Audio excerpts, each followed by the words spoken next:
Hi, and welcome to the latest episode of our podcast, Play, Learn, Lead ECE Voices of NL. I'm Taylor. And I'm Sonia. And this month, we're going to talk about Goal 2 of the Early Learning Framework communication with our guest, Michelle. Hi, I'm Michelle. I'm a speech language pathologist working here in St. John's. Awesome. Thank you so much for joining us, Michelle. We're so glad when we can collaborate with other professionals outside of the field of ECE so that we can join together and get some other information and new knowledge. So, thank you so much for joining us. Oh, you're very welcome. I'm excited to be here.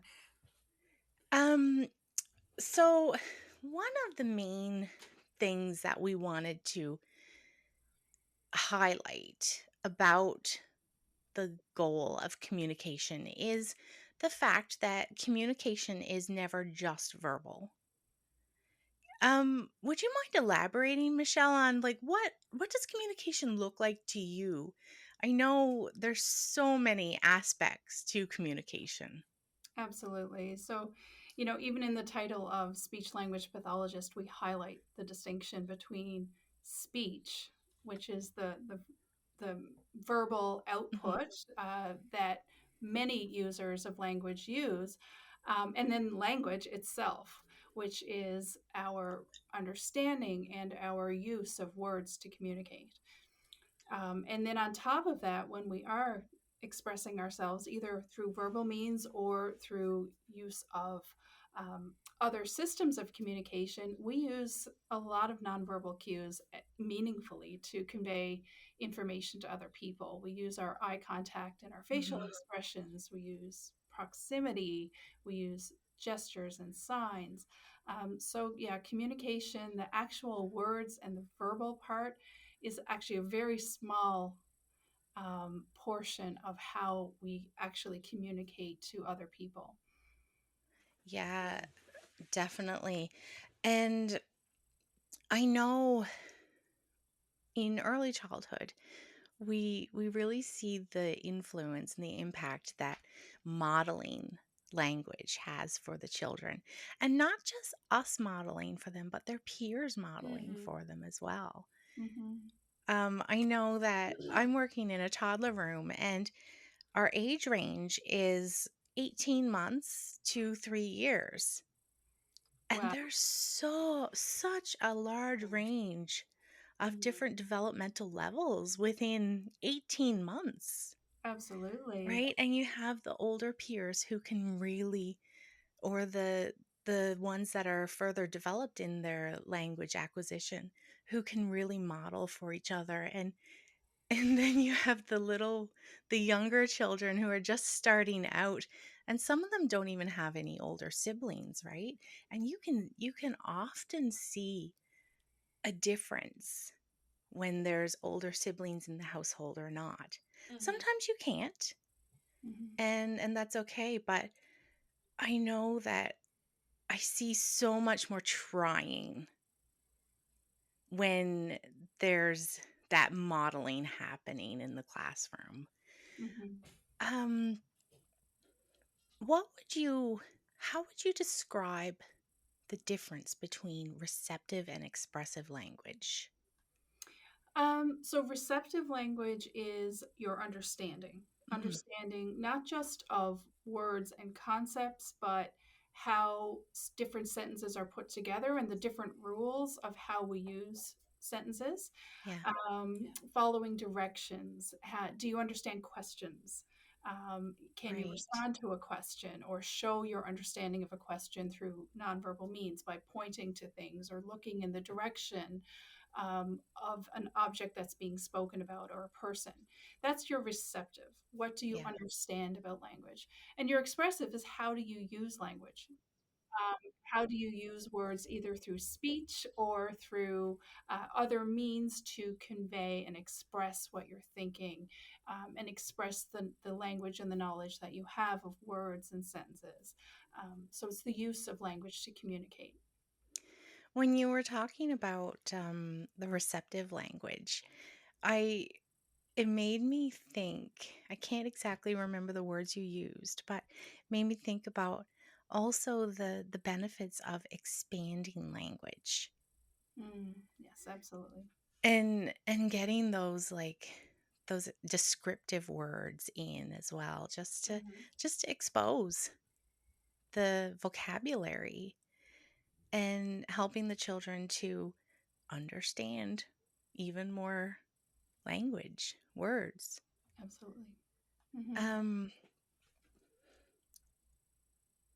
how could we as ECEs better support the development of language in our daily practice? Oh, there's so many opportunities. A few of them you mentioned. So, even just the exposure to children at a slightly higher level of language Hmm. than what a child might be at currently, Right. they can be the model for the younger, and then they can have children at a slightly higher language level that they are benefiting from the model from, as well as the ECEs in the classroom providing such rich input to children from a language point of view to support Mhm. their learning. Um, One thing that we often recommend is to actually look at how much you're talking and potentially reduce that. It seems Yeah. counterintuitive to developing language, but a huge part of it is giving Processing children time, I guess. Yeah. processing time and giving children the opportunity to initiate communication themselves. Right. So one thing to look at, especially if you have a child that's not speaking very much yet, is really getting down on their level and observing what they're looking at, what they're playing with, and how they're playing, Hmm. Hmm. and wait and see how they engage with you. Is it through eye contact? Is it looking up Right. and smiling? Is it through passing you something? And so sometimes taking that quiet time where you're just there and you're engaged, but you're not necessarily talking, you can Hmm. get really meaningful communication from a child that way. Another thing that we suggest is really simplifying. So, again, if the example of a child who's not saying very much, it can be very powerful for you to use just one word or sound in a repetitive way as you're engaging with that child. So, for example, if they're doing puzzles, perhaps just saying in as you put a puzzle piece in. Hmm. And then Hmm. the child puts in theirs and says nothing. And then you put yours in and you say in. And the child puts theirs in and says nothing. And that's okay. Yeah. What they're getting is that communication is turn taking. That is, Right. I take a turn, you take a turn. And so, even just working on turn taking, engaging, um, that social reciprocity is language development and language stimulation. As opposed to, if you're thinking about the puzzle example again, if there are 10 different animals that are going into that puzzle, if you're naming every single animal, it could be too much for that child. You might Hmm. just be saying in and in and in. Um, and with an older child, you might want to model a sentence structure. So it would be Mhm. put the cow in, put the sheep in. But again, it's you're giving them a foundation of a Right. certain sentence structure that then they're subbing in the word that would apply. So that's just one example of how you can use turn taking and modeling when it's your turn to help a child to join in and talk when it's their turn. Um, there's so many other things I could say here. Questions. So questions can be really great for children, especially if we're working on receptive language, because we want them to understand how to use a question and to Mhm. follow. But sometimes they can be very stifling for expressive communication, Yes. especially if Yeah. we're relying a lot on the yes and the no questions. Is this a cow? Is this red? All the child has to do is say yes or no, as opposed Right. to if we just comment, I see a cow, and then let it hang there. You might be more likely to hear a child say, a sheep, or I see a sheep, or model back what they hear from you, or imitate that back. Right. Because questions can add a lot of For pressure. sure. Yeah. And that too, absolutely. Yeah. Yeah. But So sometimes just commenting or giving a choice. Um, yeah, so if Mm-hmm. you know that a child is at the one single word level, giving them a choice of, oh, is that a cow or a sheep? And then giving them that chance to say the one word. When a child is beyond the single word level, you can still use choices. You can say things like, it's a cow or it's a dog. And so then they can model back the three word right. utterance, Okay. so kind of taking what you know of the child, Yeah. um, and then always modeling just one little step above, and Hmm. giving them the opportunity through repetition to try it. And it's okay if they don't. Yeah, and that's Yeah. so important to remember too, right? That it takes consistency and it takes lots of trying, Mm-hmm. lots of opportunity, lots of modeling, lots of Mhm. exposure. Yeah. But Michelle, I've worked with SLPs and alongside children before. And I've always been aware that there's a lot of play involved, but just hearing you talking about it and how important it seems to be in your practice, because I've never seen, an actual session, Hmm. but the, I'm getting the feeling that it is just a play session. It is because that's what children do, And right? So I'm like fangirling now because as ECEs, play is how they learn. Mm-hmm. it And sure I'm is. loving it. Yeah, yeah. Play and engagement in the daily activities of, Yeah. so a lot of the work that I do is with families, and everything I do is with the family in mind. So looking at what is the child involved with in the home on a day-to-day basis. So there's Right. certainly the toys and the activities, but asking parents, how do you play? What are the things that you guys do on a regular basis? Are you going to the park every evening after supper? What do you do? What does your day look like? Are you in the car a lot? Are you driving a lot? Okay, so how can we use that activity, the things that you're already doing, to support where your child is at right now? What words Right. can you say? What are we going to model? How are you going to model it? How are you going to make it repetitive, and at your child's level, so that we can really make the most out of the things that you're already doing? Because when we're talking about children and families, people are so busy. Mm-hmm. um, Mm-hmm. at this age, we are not giving homework. We are just, No. Right. it has to be functional. It has to be Yeah. relevant to each child's daily life and each parent's preferences and how they engage and interact with their child. And I think in the early childhood setting, it's no different. You look at what your routines are, what are you doing with the kids every day, and how can we add the language opportunities into Mm-hmm. those activities. In regards to tools you mentioned before, I know that we have, gestures. There's picture exchange communication system. Can you elaborate a little bit on those types of tools that we can use? Maybe even just give us a few examples of like common gestures that you help Hmm. children and families utilize Certainly. while they're developing the spoken language, Yeah. if they do get to that point in their development. Yeah, certainly. And it is a bridge towards verbal communication for a lot of children. And when you just look at natural development, gesture use comes before spoken language. And so it can be a really powerful way for children who are not yet verbally communicating, for them to understand their role in communication. Sometimes kids take on a very passive role, and speech is just something everyone around them does. Mm-hmm. And so you can teach them to use their gestures, Hmm. um, the conventional gestures like pointing and waving and up and those sorts of things, but also Right. you can introduce a few basic signs, to help a child to express some of the most functional and everyday sorts of words and meanings that they might want to convey. So, some of the common ones that early communicators will want to um, convey would be help, to ask for Mhm. help with something, to ask for something to be open. You can do that. That's a very functional word that has a lot of applications throughout the days and activities.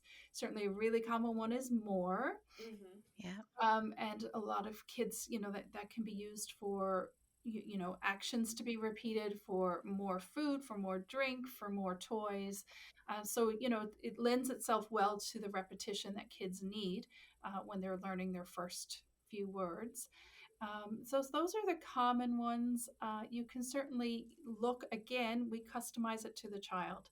What is Right. the child interested in? What do they seem to want to communicate? And if, in the vast majority of cases, the goal is verbal communication, we have no reason to believe that we're not going to get there. So you don't have to worry too much about using, the American Sign Language sign, unless it's a hearing impaired child that's going to be using ASL for their communication, and we know that. You can just think of a natural gesture. You can use anything really, because what we're teaching a child is how to use a symbol to represent something else. A Right. sign is like a word. A word is just a symbol that represents an idea or an object, or an action. And we can do the same thing with gestures and signs. We can use pictures in the same way as a symbol. And that teaches the child symbolic communication. It teaches them Hmm. to be intentional with their communication. Right. And it will never hold a child back from verbally communicating. It will never stop verbal communication. I love that you threw in that little tidbit of information because it is something that people are so concerned Oh, about. yeah. A Yeah. lot of times we deal with having to have those conversations to Mhm. reassure caregivers that, you know, our goal is to help the child find ways to get their needs met. Yeah. Yeah. And I find that having that conversation about the difference between speech and language, and that Right. giving children pictures and giving them signs and gestures is supporting their language while they're still not able to speak.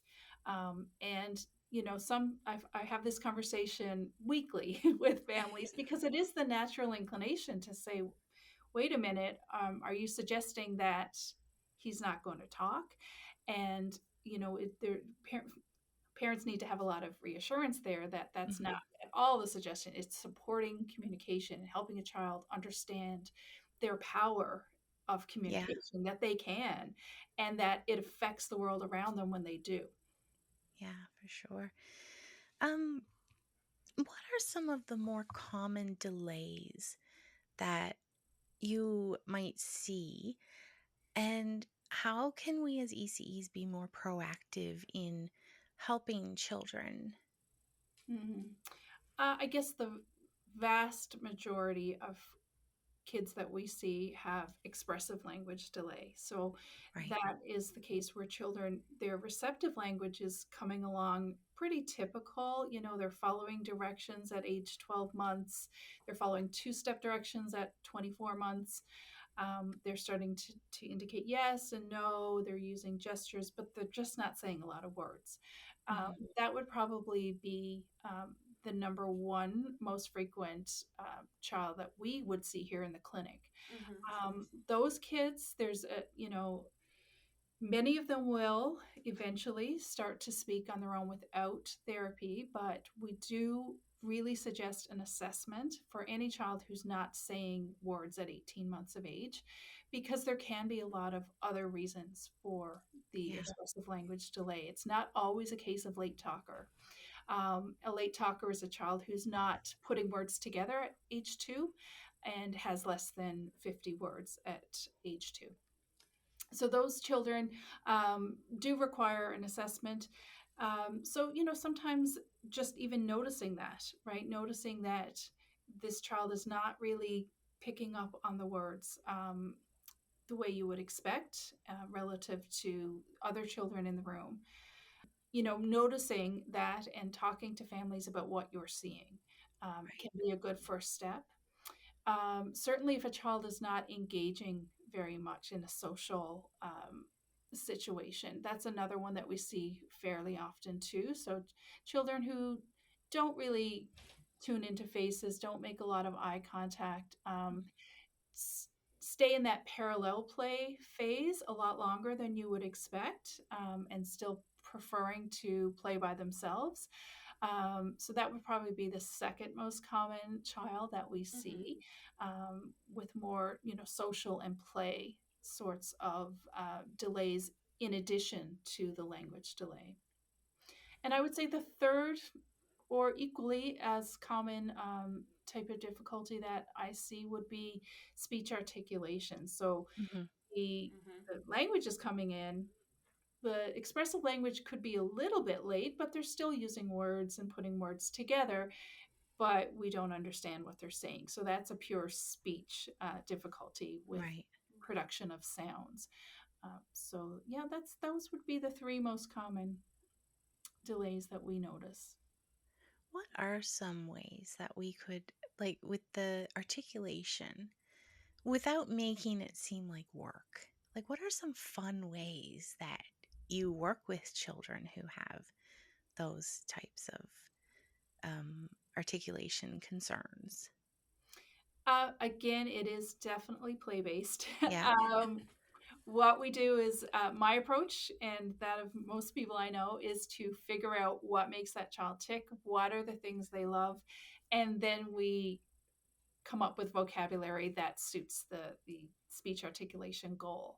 So if they're working on P's, B's, and M's, those sounds that involve lip movement, we might do a lot of work with balls, or we might pop bubbles, um, maybe focusing in on animal sounds that involve M's and B's, like the moo and the ba, if it's a younger child. But definitely looking at what makes that child tick, Mm-hmm. because Right. without the engagement, if they're not engaged with you and with you in the play, you're not going to get No. their articulation, because a young child, that they're growing in their awareness of the fact that their speech is not clear, Yeah. but the little ones are often not at all aware. So how would you expect them to be motivated to learn or improve their speech sounds when they're not aware that there's even anything going on? Yeah. Older children, certainly as they get older, they start to understand that others don't understand their speech. But certainly we have to use lots of play, lots of repetition, in order to really work on those speech sounds. We've you've talked a lot about play, and I know that um art and music and imaginative play is all intertwined in that. But how specifically can these things, art, music, imaginative play, or any type of play, contribute to a child's communication skills? Oh, so many ways.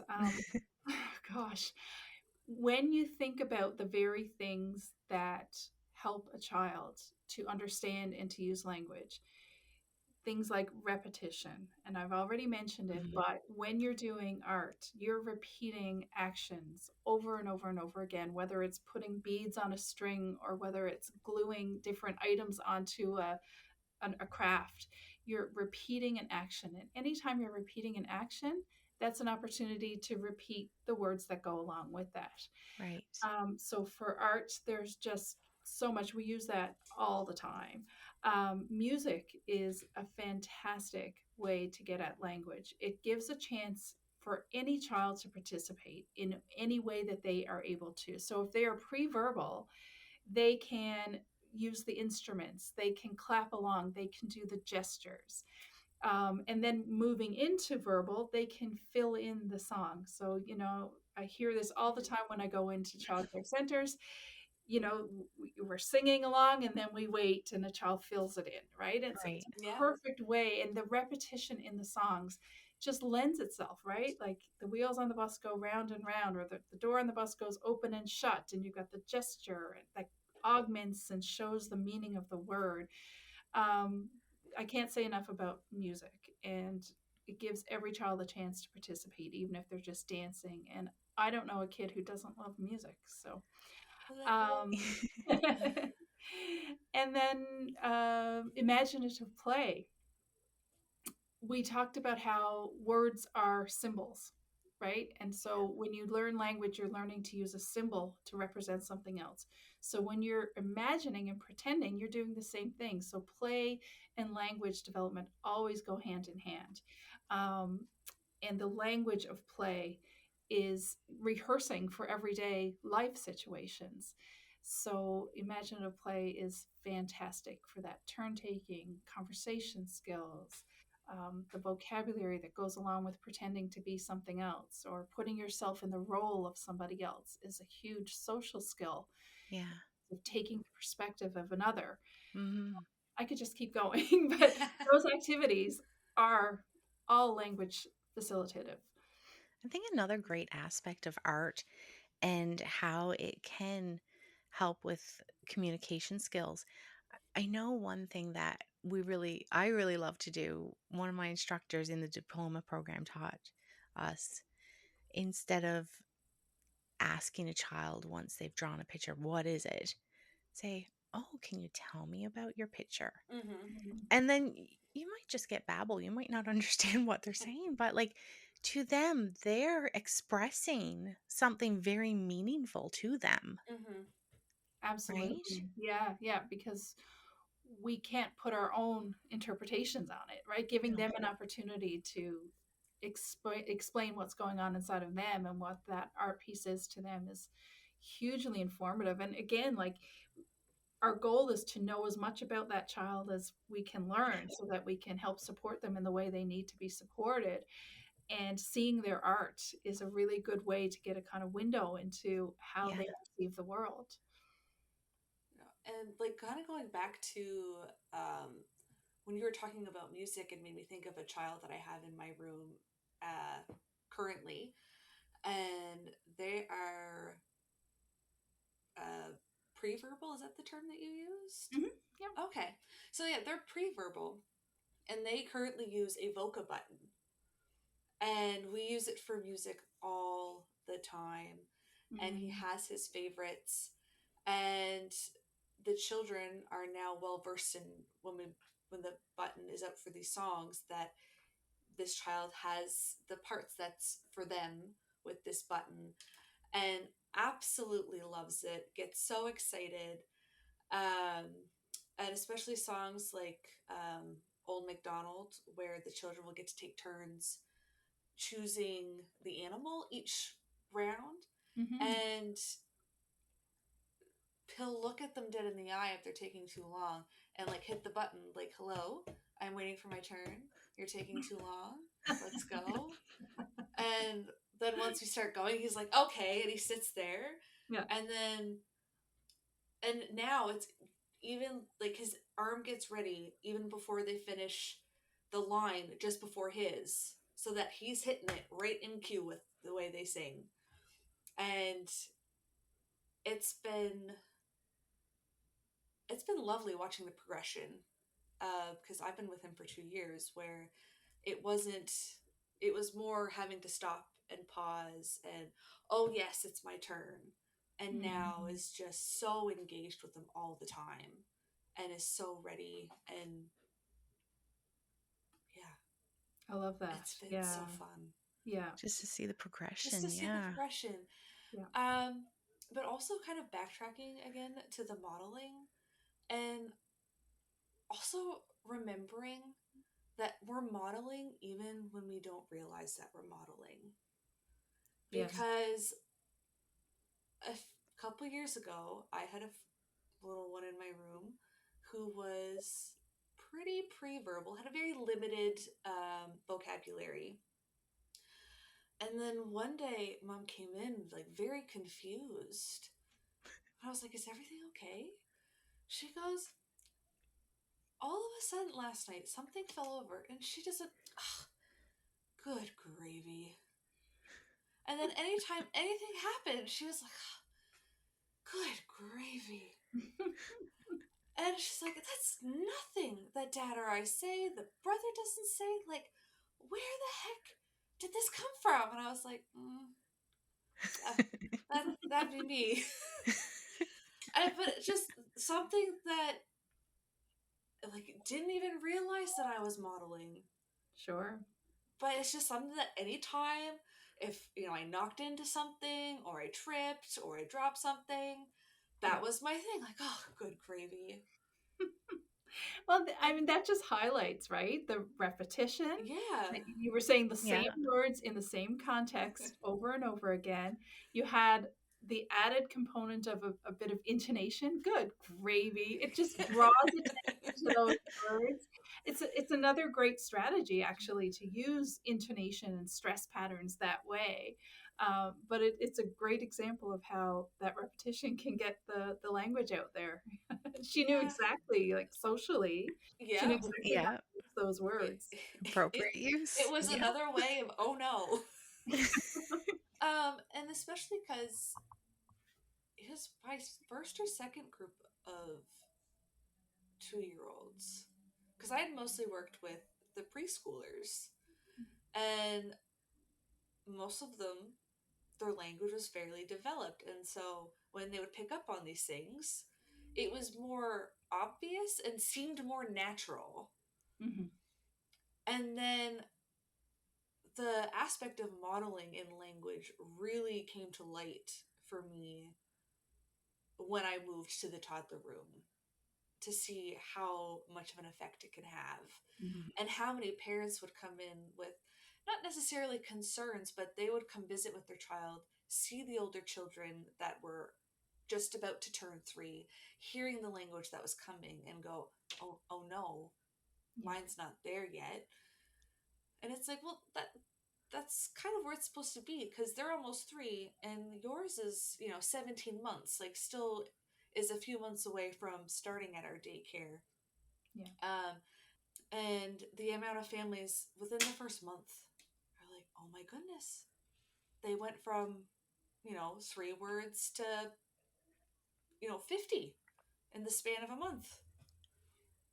I hear that story so much. Like even children that refer or their parents refer them for a speech assessment, and it might take a month or two for them to come in, and then they start at a childcare center at the Mm-hmm. same time, and then they come in. Yeah. They're like, since he started daycare, Yeah. right? And that's why it's one of the top recommendations for children who are not speaking a lot is, well, put them in.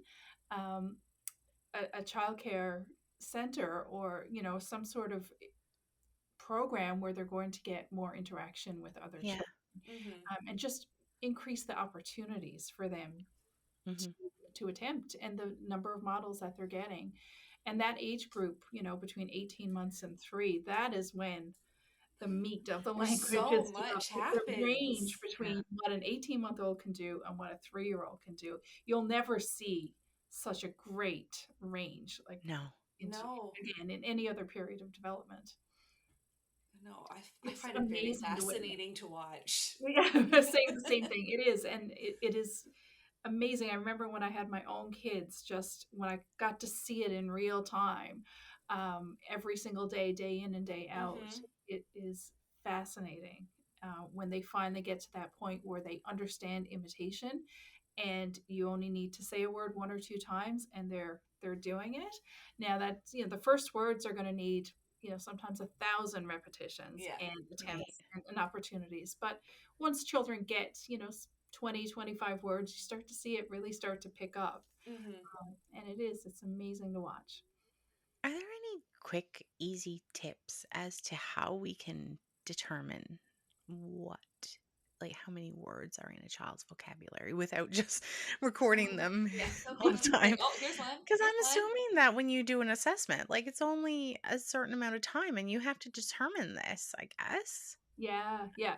Is there, It's really interesting that when you ask parents, like ballpark, how many words does your child use? yeah. They can do it with pretty good accuracy, Okay. actually. Okay. Sometimes, it takes a little bit of time. There's just like, oh gosh, I don't know. But if I say, do you think it's like 25 words, under 25, more than 50? 50 to 100.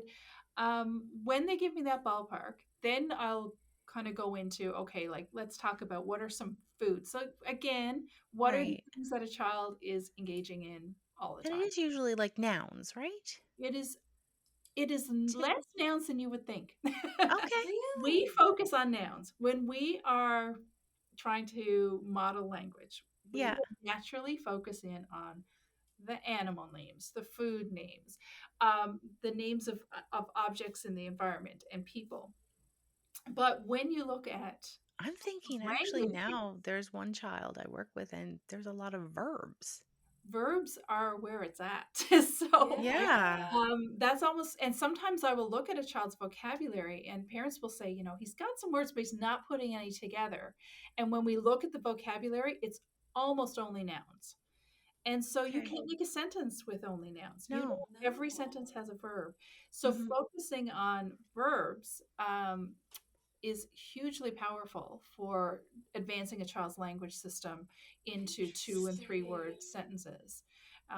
Yeah, but it is a natural thing. We tend to focus in on colors and Labeling. letters Yeah, and just labeling Yeah. labeling. and Yeah. and that's not the way we But the communicate. descriptive words, they're Descriptive the words are powerful great. words. Yeah, Mhm. yeah. Hot, Yeah. cold, heavy, big, small, all of those words. And then, of course, go and stop and jump and dance Right. and walk.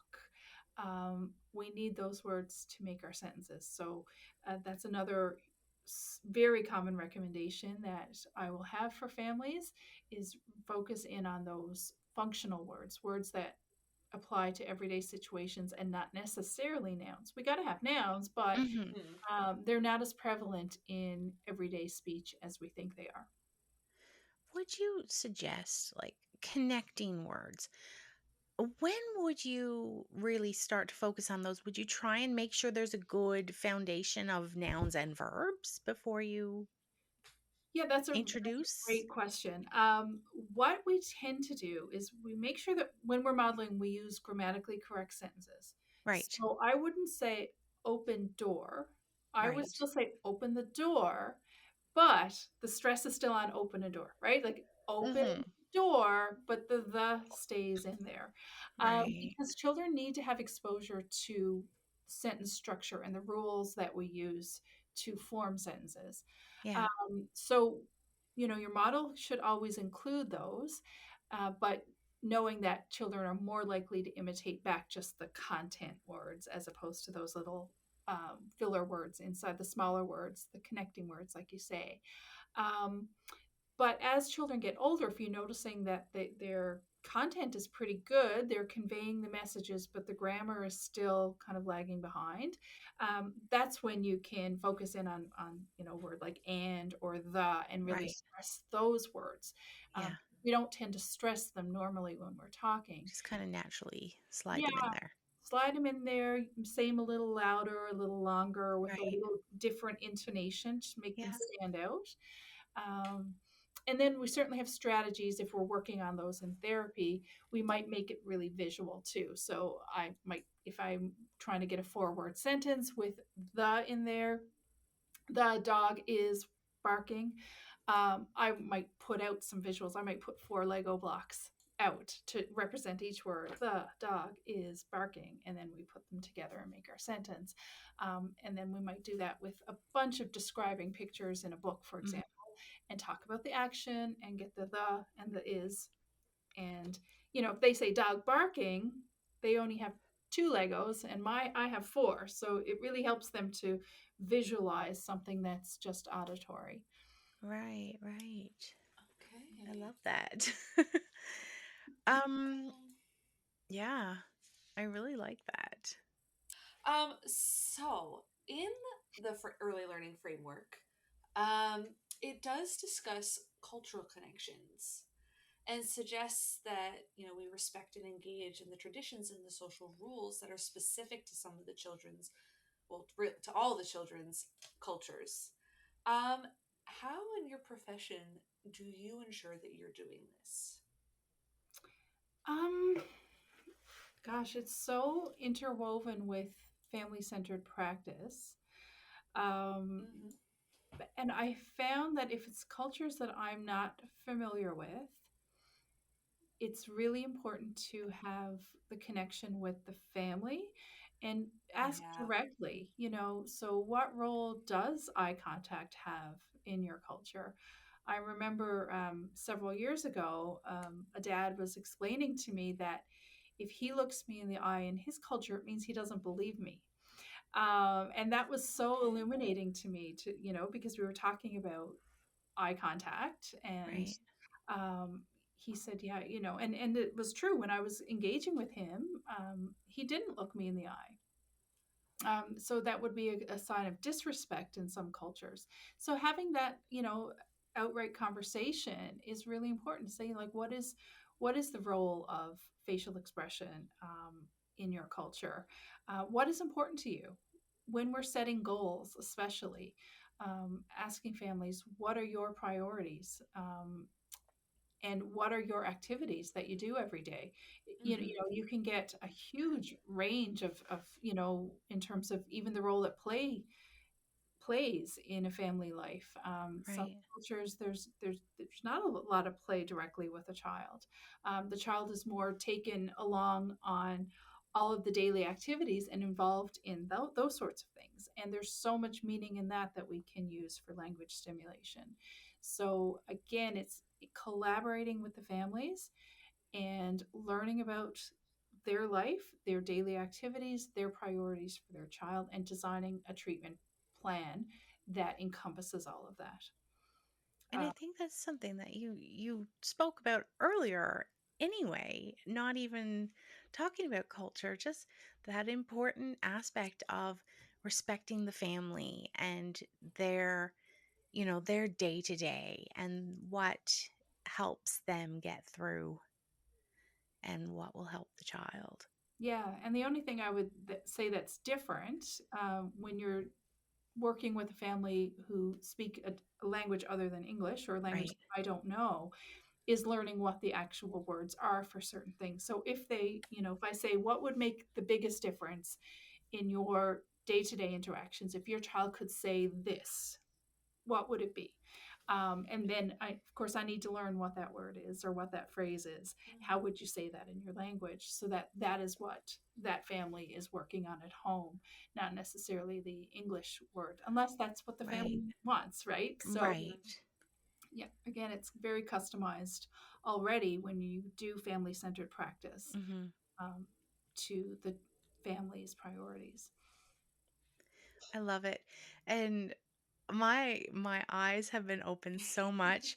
Like I said before, I have collaborated with SLPs. I've worked alongside SLPs with children, but I feel like I've got looked into a window Yeah, tonight. because like there's only so much that we see during the visits when they come. Like it's typically focused on like one or two Yeah, specific things, and like a goal. it's a goal. And Yeah, they do like a yeah, couple specific activities to kind of demonstrate what we could do to help the child in the daycare setting. Mhm. But it's not very lengthy, and we don't get to learn all the behind the scenes stuff that happened even to get to that point. but Yeah, yeah, listening to you throughout this discussion has really made me see the similarities between our two professions. And that just draws me even closer to, the next time I am collaborating with an SLP, I'm going to feel more connected. Hmm. And the child is going to feel that too, right? oh yeah, for sure. And Yeah. the times that I've had the opportunity to go into a center and work with a child, and one of the staff at the same time doing the activities in the classroom that the Yeah. child already does, the kids light up. Like they love sharing what they can do with the people that Yes. matter Hmm. to them and the other Yeah. children in the center. And it can be so meaningful because it is so relevant to their Yeah. daily experience.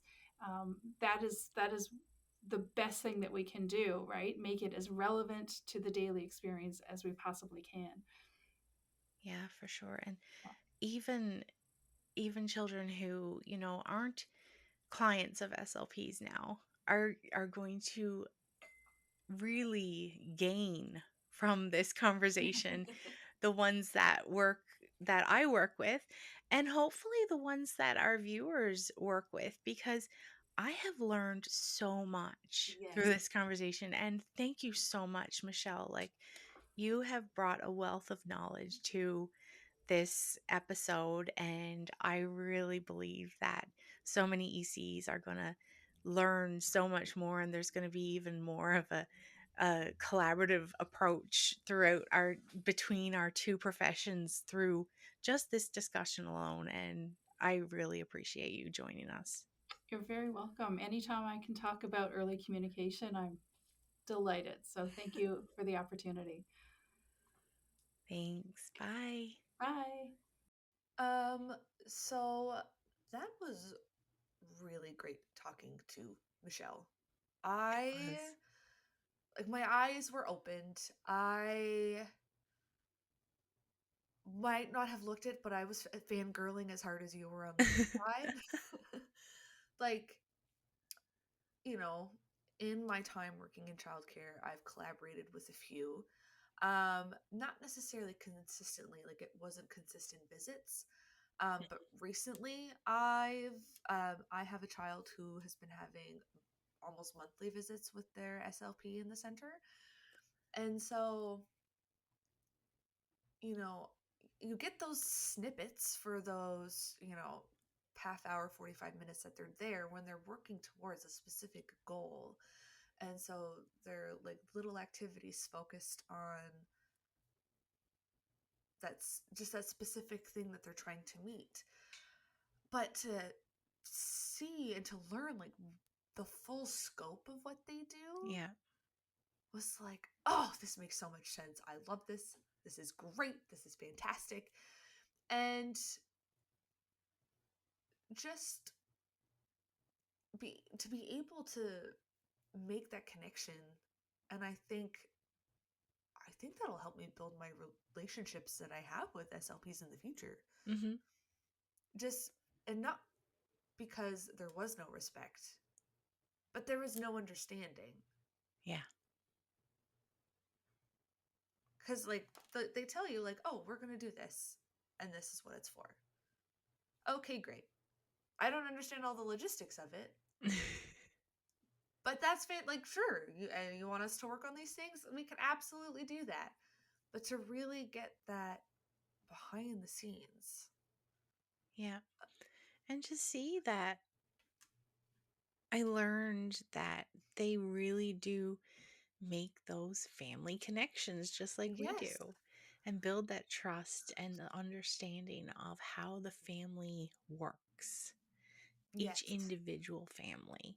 And that's what we're doing. mm, There's so many similarities. They just have a different focus for their expertise, yes, right? We're doing the same things. They just have that little extra niche yes. that we can take from and learn from Mm-hmm. and lean on, I right? I think the other thing that really stuck out to me was how much of an impact things that I would deem almost insignificant Mm-hmm. have on language development. Yeah. Because when you think of language development, things that do get discussed are things like songs and stories and stuff like that. But just even talking mm, like grammatically correct sentences Yeah. and um and just like mirroring Mm-hmm. and yeah, just the day to day things that we don't actively think about as specifically language development have such a big Yeah. impact. And a lot of times it's things that we're doing, Hmm. we're just not fully cognizant of it, Yes. right? So just for an example, when Michelle was talking about sometimes we're doing too much. Sometimes we're talking too much. Yes. And a light bulb went off in my head and reminded me of the processing time. Yeah. So, like, I generally always allow a child processing time, Mm-hmm. but it's not at the front of my mind that that's what I'm doing. Yes. It's it's a practice. I do, but just those little reminders. I think this podcast are is giving me so many of those little reminders and just kind of, refreshing what we Yeah. already know, what we already do. Yeah. And I'm loving the process of that. Yes. Um I know that I I really loved when we talked about, like, I brought up the idea of ASL, Yes. American Sign Language. And Michelle mentioned that, unless a child have does have a hearing impairment or difficulty, there's there's no full reason medically Mm-hmm. that they would need to use ASL. Although we do see value in it for a couple of different reasons. And she mentioned as well that ASL is full of gestures. Mm-hmm. And I love the idea that, and I know we've already learned this, we've already known it, but just to hear it again in a different perspective, that gestures augment language and they build that bridge to language development. Mm-hmm. And I I know when I did the AAC training, we heard that, but I'm not sure that I fully processed it because I was trying to hold in all Well, this new all the knowledge and information. Yeah. learn in one day this full communication um, method. Yes. And so for the gestures in language development, and also ASL can be used in the same way that we would sing a French song Yeah. or play a French song. It's language exposure. Yeah. It's bringing in different cultures, different Mm-hmm. languages. And so while there's no true reason that a child would need ASL unless for hearing purposes, Mm-hmm. there is value in it, just like there is in the AAC and just like there is in exposing children to other languages so that they know Mm-hmm. that there are different ways that people communicate. Well, we had a family uh when I was in the toddler room a couple years ago who they were from Ukraine. Hmm. And the child was 21 months old when she started and had little to no English. Right. And so we found a children's book and we asked the parents, like, what language is most often spoke at home, because we learned that, like, dad spoke 4 languages and mom spoke a few as well. Hmm. And so we said, well, what is the most common one used at home? And they explained that it was Russian. And so we found a children's book, and it was oh, what's it called? Was it similar to one of our, like, first words books? It was, yeah, it was similar Yeah. to the first words books. It was basically a first words translation book from Okay. English to Russian, Right. and it was all pictures, and it would have the English word and the Russian pronunciation. So, and so we would bring this out quite frequently and look at it as a group. And for the first couple months, she didn't talk a lot, but she would give us funny looks if we said it very terribly. But her face would light up Right. because Yeah. when we would bring it out and talk about it, because we were making that connection, we were Yeah. bringing her in. Yeah. And then the other children were so excited because they were learning new things, like, and they were practicing the words right along with us and asking her if that was right, if they were saying it right. And by Christmas time, her English was excellent. But the children, like, still for that whole year would look for that book. Um, and they just loved, I think, just that connection, the learning something new and niche. Mm-hmm. And like, we have a few children, I have a few children currently who are about to go to kindergarten. They're going into French immersion. Their older siblings are currently in French immersion. And I was in French immersion from kindergarten to grade 7.